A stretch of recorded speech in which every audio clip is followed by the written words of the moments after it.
Hello and welcome. The topic today with the editorial of Hindu is uh, is too close for comfort.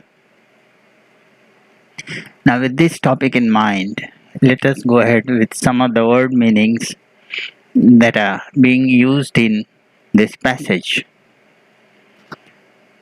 Too close for comfort. It refers to about to have an ease, about to be easy, about likely to be easy very soon. These are the outcomes of this word. Ceded, to give up, ceded, given up territory or power. It is also used for power, ceded territory are the senses with which it is used. Now, the topic too close for comfort, what does it refer to? It says that the subtopic, let us go ahead with the subtopic. India and China must lose no time in finding a diplomatic solution to their border disputes. It says that India and China should look for diplomatic solution for for their border issues as soon as possible. Lose no time refers to as soon as possible. Okay, the passage.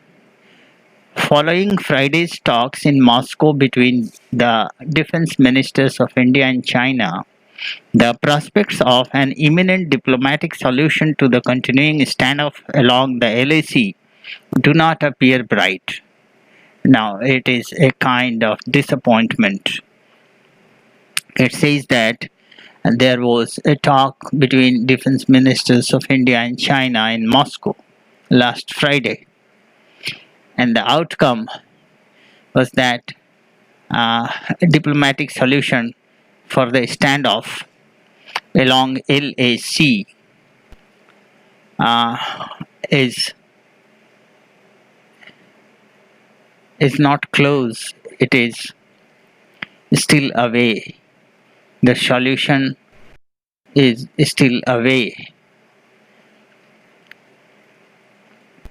This was the opening sentence, and it gives a brief outlay of one situation that has a background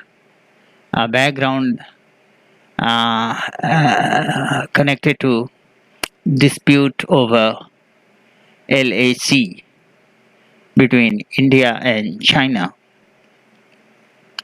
Okay, the statements issued by the two sides have underlined the sharp differences in how New Delhi and Beijing have continued to view the unprecedented developments along the border since May, when China deployed troops in large numbers and sought to unilaterally redraw the LAC in several areas. So, this briefs the root cause of the differences between two nations. It says that the two sides that sit together to resolve the issue had sharp differences, and the differences was such that the Beijing and the New Delhi both have differences over LAC. Uh, uh, the China deployed troops in large numbers to fix LAC unilaterally without consulting India in several areas in in May in May this year, and this is one thing. This is one thing that China did. In fact, the story of dispute begins with this fact that China deployed a lot many troops along LAC to redraw what was drawn earlier as LAC is to be redrawn afresh, and that too unilaterally, one-sided, not in consultation with India. Okay, the second side. The Defense Minister Rajnath Singh categorically conveyed India's stand, emphasizing that China's actions were in violation of bilateral agreements. Now, the Defense Minister of India categorically conveyed that what China has done disobeys the bilateral agreements between the two nations. He also expressed hope that both sides would be able to resolve the ongoing situation peacefully through dialogue. Uh, well, the Defense Minister of India, Mr. Rajnath Singh, expressed hope. He said that he is hopeful that the two sides can resolve the situation peacefully with the help of dialogue and not with the help of arms and ammunition. His Chinese counterpart, General Wei Feng, appeared to only reiterate the stand conveyed by China in recent statements that it had no blame to bear for this summer's developments. And now again, what the Chinese counterpart says, he goes on repeating the stand which already China has said, that China cannot be blamed for what happened in this summer along LAC. There was a dispute, a fight between the troops, and soldiers on both sides were martyred. He said the responsibility lies entirely with the Indian side, while China kept minimum restraint to prevent potential escalation. Potential escalation, what does it refer to? Sorry. Potential escalation refers to something, the dispute that can be aroused further. So he says that the Chinese counterpart said the responsibility lies entirely with Indian side. So it says that he clearly mentions that India is responsible for everything, while China kept maximum restraint to prevent potential escalation, and emphasized that China was China put all its efforts to cut down the escalation or the fight or the clash. He called on India to immediately withdraw its troops. So the Chinese counterpart asked India to withdraw the troops immediately without further delay. He did also add that both sides should stay committed to resolving the issue through dialogue and consultation and make joint efforts to meet each other's halfway. And the Chinese counterpart further stated that both sides should make a commitment to resolve the issue through dialogues and consultation, and also put an active effort, halfway at least, from each side to resolve the issue. So, this is what describes the Moscow meeting on last Friday. The first paragraph describes the Moscow meeting, what the Indian Defense Minister stated and what the Chinese Defense Minister stated. Both virtually alleged each other and did nothing else. As External Affairs Minister S. Jaishankar said last week, diplomacy is the only way out of the crisis, and that can only happen if both sides understand it uh, in, in each of their best interests. If the events of this summer are not repeated. So, the External Affairs Minister S. Jaishankar said last week that diplomacy is the only way out of this crisis, and both sides should understand each other's interests and take action so that what happened in summer this year should not be repeated.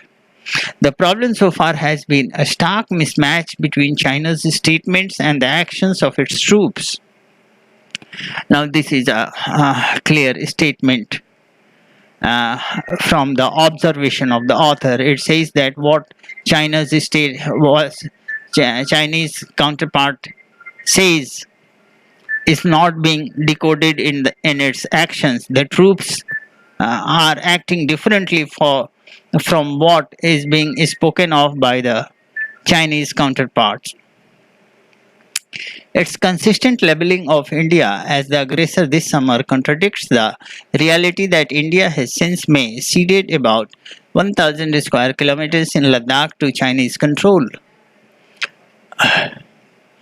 Now, it is uh, all the time repeating. It is all the time repeating that India is the aggressor. But this fact contradicts the reality that India has lost some 1,000 square kilometers in Ladakh to Chinese control. This is what Chinese counterpart says is well against what actually happened over there. If China's diplomats have spoken repeatedly of the need to keep in mind the big picture of bilateral ties, the actions of its military on the ground have suggested an intent that is precisely the opposite, emphasizing achieving tactical gains at the border over the broader strategic relationship. So, this statement, this is also part of observation. It says that China, the diplomats of China must keep in mind the big picture of bilateral ties, the agreement done between India and China, and the military on the ground suggests something different, which is precisely opposite to what is being is spoken of, emphasizing achieving tactical gains at the border. This emphasizes that the Chinese troops want to have a gain over the border, over the strategic relationship, away from the relationship, away from the bilateral agreement that is there in place. So this is the outcome which is apparent over what is being said by China and what is being done by the Chinese troops. Until that calculus changes, India will have to be prepared to be tested along the border and to stand its ground over the long haul. So it is a suggestive statement that unless that calculation of that algorithm changes of speaking something and doing something else, India will have to be ready for all kinds of problems for a longer time. India has signaled its intent to do so with the latest developments on August 20 in Chushul. Now it says that India has India looks like to be ready for the this kind of clashes for a longer time, and this is being proved by the latest developments in Chushul of August 29. If the statements following the Moscow meet did not exactly inspire confidence, both sides will have the chance to reassess the situation with Mr. Jaishankar when Mr. Jaishankar will meet his counterpart Wang Yi at a meeting of his CEO foreign ministers on September 10. So it says that, well, if the Moscow meet does not suffice and clarifies the situation, a kind of reassessment can be had when Mr. Jaishankar meets the Chinese counterpart on September 10. Military talks can occasionally help to avert a flare up, but the two neighbors need to work towards a diplomatic solution to ensure undisturbed peace and quiet along the border. Now, this is a fact that military talks are done only to stop the flare up of clashes, but a diplomatic solution gives a long term or ensures long term peace of dispute. So, with this, I close. Thank you. Thank you with a request to like and subscribe this channel.